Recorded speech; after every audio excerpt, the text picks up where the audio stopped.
নয়নৰ নিৰধাৰায়ে বহৈ ভকত আকুল ভাৱ কতহ কাকুতি কৰিয়া কান্দন্ত ধৰিয়া কৃষ্ণৰ পাৱে। উদ্ধৱৰ একেবাৰে চকুৰ পানী বহিয়ে আছে ধাৰাসাৰ শোকত দুখত ৰাখিব পৰা নাই। আৰু কিমান কাকুতি মিনতি কৰিছে কৃষ্ণ, কান্দি আছে চৰণত ধৰি। ইহেন অৰুণ চৰণ দুখানি তেজি জীৱকন হতে মাধৱ বান্ধৱ নৱধা সমূলি নিয়ক মকলগতে। তোমাৰ অৰুণ চৰণ দুখানি এৰি মই যিবা নোৱাৰোঁ কিন্তু এইটো সাধ্যই নাই। এটা ডাঙৰ কথা কৈছে। তাৰপিছত কৈছে তুমি মোক নবধবা। নবধা এই তাৰমানে মৃত্যুৱে হ'ব। তুমি যদি মোক লগত নেন মৃত্যু মই মৰিম। নামৰিবা লগত গেলি মৃত্যু নহয়, যদি এৰি যায় এই মৃত্যু হ'ব। এহি বুলি পাৱে পৰিয়া কান্দন্ত অনেক কাৰুণ্য ভাৱে দশ দিশে দুখে দেখন্ত আন্ধাৰ চেতন নাহিকে গাৱে। এই বুলি অনেক কাৰুণ্য ভাৱে কাকুতি মিনতি কৰি কৃষ্ণ চৰণত পৰি আছে। আৰু সেনেতে দশ দিশ দুখে একেবাৰে অন্ধকাৰ দেখি গৈছে উদ্ধৱে। আৰু গাত চেতনা নাই, জ্ঞান নহয় গৈছে। আমি যে কওঁ অমুকৰ এজন মানুহ মাৰা গ'লে আমি পাগলৰ নিচিনা হৈ কান্দো, উদ্ধৱে সেনেকৈ কৃষ্ণৰ কাৰণে পাগলৰ নিচিনা কান্দি আছে। মানে জ্ঞান নহয় গৈছে, অজ্ঞান হৈ গৈছে। ভকতৰ দুখ দেখি ভগৱন্ত হৈলান্ত নেত্ৰ জল অসন্তোষ কিছু চপৰাইলা মাথ সংকচ কমল মুখ কমল। দুখ লাগছি ঈশ্বৰৰ। কৃষ্ণ চৰণত যেনেকৈ বাগৰি বাগৰি উদ্ধৱে কান্দি আছে, কৃষ্ণৰে চকুৰ পানী ওলাই গৈছে। হয়তো মই যদি যাওঁ মোৰ ভকতসকলে কেনেকৈ চলিব, কলি আহি ৰাজ্য ভাল ল'ব। হয়তো কথাটো অসন্তোষ লাগছে, দুখ লাগছে। শুনা নৰলক মহন্তৰ হক দেখা দুখ কেন মত ধন জন যত জীৱন যৌৱন জানা হবে অশাশ্বত। এইকাৰণে কৈছে যে মহন্তসকলে কৃষ্ণক লাগ পায়ে উদ্ধৱে ইমান কান্দবা লগা হৈছিল। মুক্তি নাপালা নবাতো নিবা পাৰলা হৈ লগত সৰিলে নেনলা। আৰু সেইকাৰণে কৈছে যে আমাৰ আৰু কেনে যি হ'ব দুখ, ধন সম্পত্তি এইবিলাক অসাৰ, পুত্ৰ পৰিবাৰ সকলে অসাৰ নাতে ক তাতে ক মায়া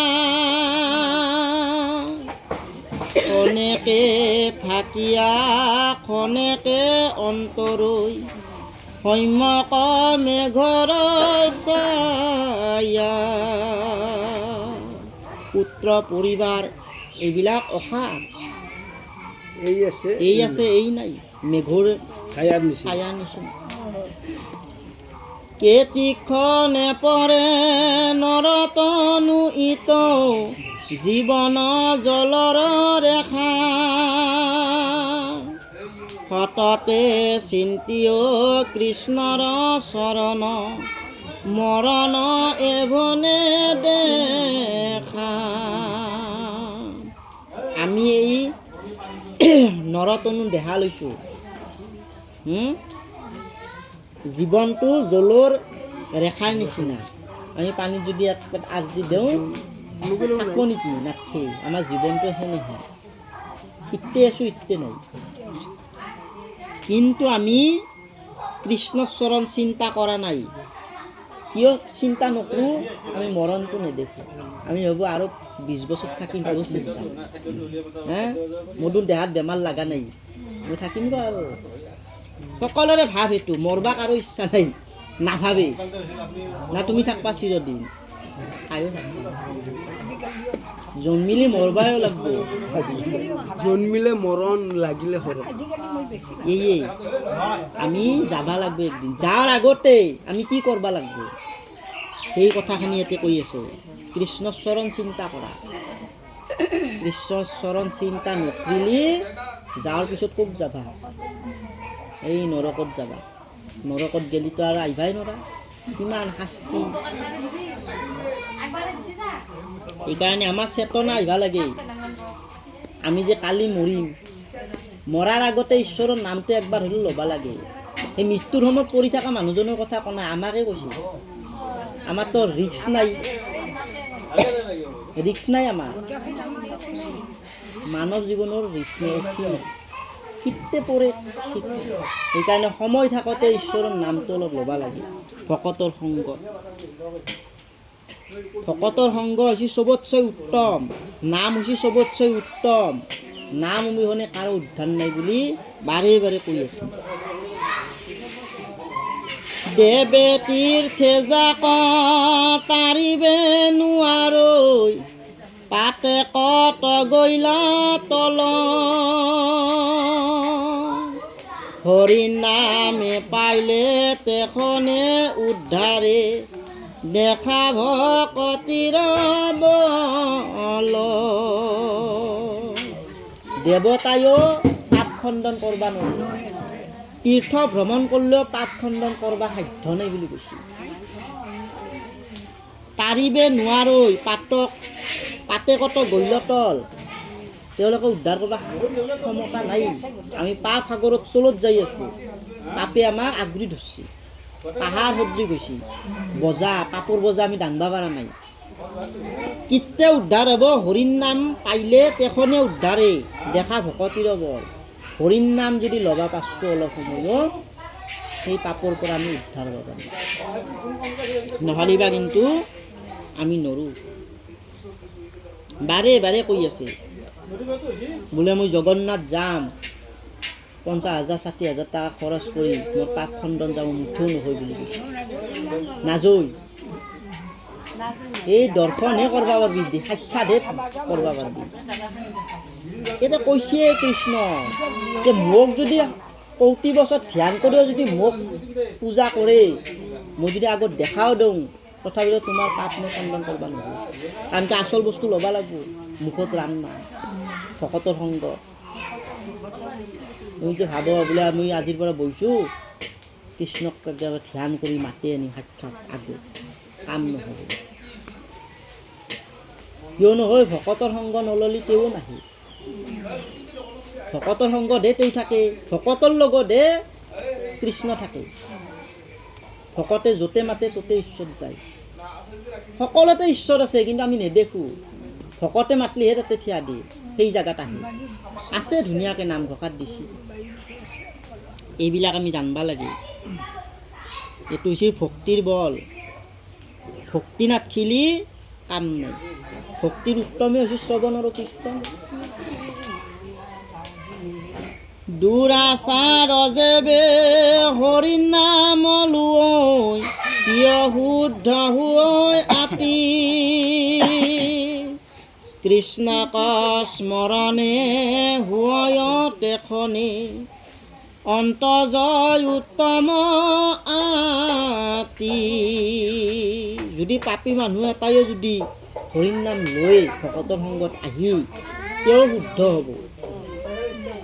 আজো যদি কৃষ্ণক স্মৰণ কৰে ভকতৰ সংগত ঈশ্বৰৰ নাম লৈ নিজ জাতীয় উত্তম হ'ব বুলি কৈছে। আৰু যাৰ ভক্তি নাই সি উচ্চ জাতিত থাকিলে কাম নাই। বিষয়ৰ দোষে বান্ধিবে নোৱাৰে ভকতি পাতে কহৰে ক'লাকে আচক উত্তম ভকতৰ কথা সামান্য ভকত তৰে। এই বিষয় দোষৰ পৰা আমাক উদ্ধাৰ কৰিব ভক্তি কৰিলে কৃষ্ণ। পাতেক হৰে পাতক ভঞ্জন কিহত হৰিৰ নামে। বিষয়ত থকাত অসুবিধা নাই নাই, ইয়াৰ পৰা আমি উদ্ধাৰ হ'ম কিন্তু সেইটোহে আমাক চিন্তা কৰিব। সেইটো কৈছে সেইটোহে আছোঁ বিষয়ত তুমি থাকা বিষয়ৰ সেইকাৰণে মাজেদি কৈছি যে উত্তম চিন্তা উত্তম কৰি ভকতৰ কথা থওঁঙে সামান্যও যদি ঈশ্বৰৰ নাম লয় কিয় মুক্তি পাৰ পাত্ৰ। সংঘাত থাকবই, সংঘাৰত থাকবই লাগিব। ভকতিৰ দেখি আচাৰ্য মহিমা হৈলন্ত কৃষ্ণ বিস্ময় হেন জানি ইটো হৰিৰ নামত এৰিও হবে সংশয়। এই সন্দেহটো এইয়াতে কৈছে মানুহৰ মানে ভকতিৰ সমস্যা। দেখি আশ্চৰ্য মহিমা হৈলন্ত কৃষ্ণৰ বিস্ময়। এই যিটো সন্দেহটোৱে মানুহক তাৰমানে এই ক'বা কৰিছে। উদ্ধৱে যে তাৰমানে এনেকে বিশ্বাস ভক্তি নাই। কৰছি, আচৰিত হৈ গৈছে কৃষ্ণ। বাপৰে ভগৱানক যি চিন্তা কৰিলে আমি যি উদ্ধাৰ পাম মুক্তি পাম এই বস্তুত বিশ্বাস নাই। নাই, এই বিশ্বাস বিশ্বাস কৰবা নাই। দিছি। ভয় কৰে কি এইটো নকৰিলে এনেকৈ